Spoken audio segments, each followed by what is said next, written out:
안녕하세요. 김태훈의 현명한 주식 투자자 방송 시작하겠습니다. 오늘은 LG생활건강에 대해서 좀 말씀을 드리겠는데요. 최근 들어서 작년 1년 동안 코로나가 끝난데도 불구하고 LG생활건강은 계속 좀 뒷걸음질 치고 있습니다. 이 주가가 어디가 바닥일지 모르게 계속 하락하고 있는데요. 그럴 만한 이유가 있는 게 LG생활건강이 다양한 우리 이제 화장품과 생활용품 시장에 다양한 브랜드들을 갖고 있는데 그 브랜드들이 대부분 다 소비 시장을 배경으로 하고 있습니다. 그러다 보니 이 소비가 위축되면 그 매출 실적뿐만 아니라 순이익, 그 수익성도 악화될 수밖에 없는 상황이죠. LG생활건강 중에 가장 큰 포지션을 차지하는 건 역시 화장품입니다. 근데 그 화장품 중에서 후, 숨, 오휘 이 세 개 브랜드가 차지하는 비중이 크고 그 중에서도 이 고가 브랜드인 이 후라는 이 화장품에 대한 의존도가 매출 의존도가 굉장히 높은 편입니다. 그러다 보니 항상 LG생활건강의 화장품 사업을 얘기할 때는 이 후에 대한 매출 의존도를 어떻게 낮추고 다른 브랜드를 키울 것인가, 이게 화두가 되고 있는 경우가 많죠. 지금 LG생활건강의 이 유통 채널들을 보시게 되면 화장품 같은 경우는 백화점의 연세점, 유통점, 방문 판매 등으로 이루어지고, 수출은 중국 시장이 죽으면서, 그러니까 중국 시장이 위축되면서 굉장히 많이 줄어든 상태입니다. 그리고 이 화장품 중에서 요번에 이슈가 되고 있는 게 유통점인데요.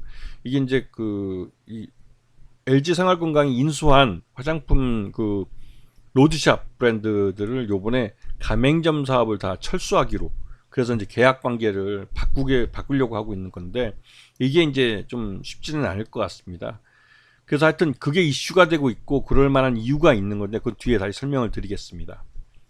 지금 보시게 되면 내추럴이라는 브랜드하고 또 페이스샵, 유명하죠. 지하철마다 이제 하나씩 있는 그런 화장품 브랜드이기도 하고 로드샵이기도 한데, 이거를 인수하는데 LG생활건강이 약 한 4천억 정도 들인 걸로 알고 있어요. 그런데 요번에 이 가맹점 사업을 완전히 철수하게 하면서 이 가맹점주들과의 계약을 변경하는 작업을 해야 되는데, 이게 쉽지는 않을 겁니다. 왜냐면 여러 가지 이제 기존에 이제 페이스샵을 유지시키기 위해서 임대료까지도 이제 LG생활건강에서 지원해 주면서 그렇게 유지했던 영업망인데, 이 가맹점주들을 지키기 위해서, 이들의 이제 매출을 보장해 주기 위해서 이 온라인 사업마저도 LG생활건강은 철수를 했습니다. 그러다 보니 코로나 때 이 실적을 회복할 만한 방법이 없었죠. 그래서 그냥 앉은 자리에서 그냥 LG생활건강의 화장품 실적이 아주 반토막 나버리듯이 무너져 버린 겁니다. 근데 그러다 보니 온라인 매출이라는 기존에 이제 새롭다는 보다는 이제 자리 잡은 유통 라인을 키우려면 기존의 이 가맹점들을 계약을 읍참마속의 마음으로 이제 정리를 해야 되는 거죠. 왜냐면 이 가맹점주들과의 약속으로 온라인 사업을 철수했기 때문에 가맹점주들만 없다면 온라인 사업을 다시 개시할 수 있습니다. 그 온라인을 재개하게 되면 LG생활건강의 화장품 수익은 매출은 좀 올라갈 가능성이 크죠. 그리고 그러니까 온라인 매출이기 때문에 중간 이런 가맹점들에게 주는 수수료나 이런 것들이 사라지기 때문에 수익성도 굉장히 좋아지게 됩니다. 자, 그리고 지금 1분기 실적을 놓고 봤을 때 후숨 오이 같은 이런 고가 세계 이제 브랜드에 대한 매출 의존도가 전체 매출 중에 한 40% 정도를 차지하고 있고요. 그다음에 생활용품이 한 33%, 그다음에 이 음료들 코카콜라나 혜태 음료 같은 이런 것들이 24% 정도. 그래서 어느 정도 화장품과 생활용품과 또 이제 음료가 어느 정도 안배가 되게 이제 매출 구성을 이루고 있습니다.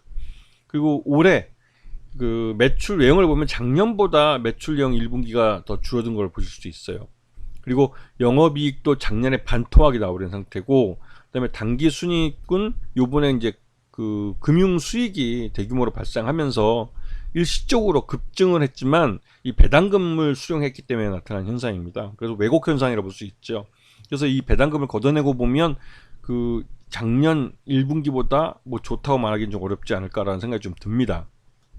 그리고 이 LG생활건강의 매출 추이나 이걸 봤을 때, 영업이익이 나왔을 때 2022년 2분기 때 비교해서 지금 1분기 때 이 매출액은 거의 반토막이 났다고 해도 과언이 아닐 정도로 많이 줄어든 상태입니다. 그래서 지금 LG생활건강의 수익성에 빨간불이 들어왔다는 말을 하고 있는 건데요.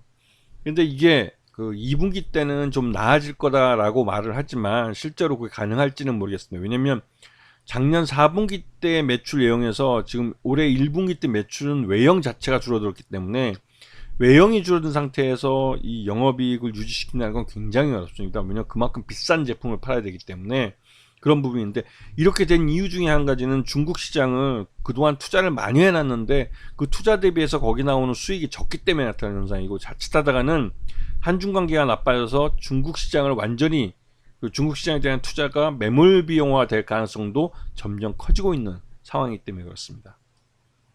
그리고 LG생활건강은 M&A를 통해서 이 브랜드들을 계속 늘려왔는데요.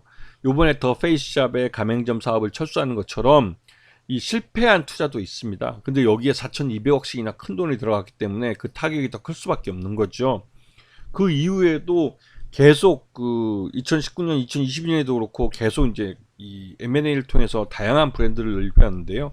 이것도 대부분 다 소비에 관련된 종목들입니다. 그런 기업들이다 보니까 소비가 위축이 되면 실적이 나빠지고, 실적이 나빠지면 수익성도 나빠지는 그런 구조를 갖고 있습니다. 그래서 지금 금리 인상 시기에 전 세계적으로 소비가 위축되고 있는 그런 상황이기 때문에 LG생활건강에 이런 엎친 데 덮친 격이 돼버린 꼴이죠.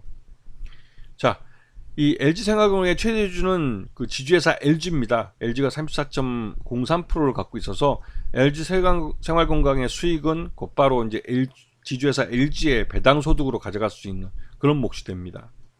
그리고 LG생활건강의 지금 주가 차트를 보시면 2021년부터 해서 기준금리 인상이 시작된 2022년, 그러니까 우리나라 국내에 대한 의존도가 높기 때문에 국내 8월 달에 기준금리 인상과 함께 이 그 LG생활건강의 실적이 꺾이기 시작했다고 봐도 과언이 아닐 정도로 그 금리 인상과 밀접하게 영향을 보이고 있습니다. 그러다 보니 그 실적이 계속 실적과 함께 주가도 흘러내리는 모습을 보이고 있는데요. 이 실적 하락이 어디에서 멈출지 아직은 가늠하기 좀 어려운 것 같아요.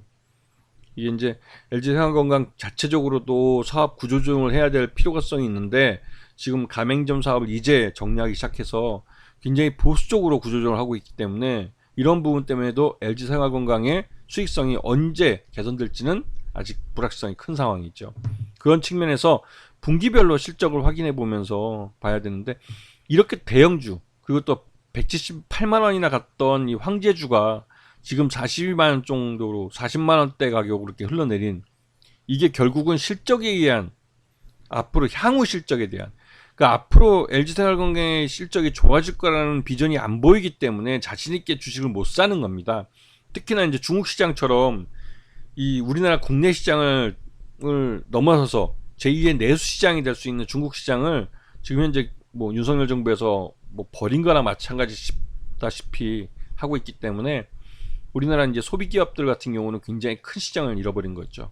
그래서 LG생활건강도 윤석열 정부에 의해서 피해를 보고 있는 그런 업체라고 할 수 있습니다.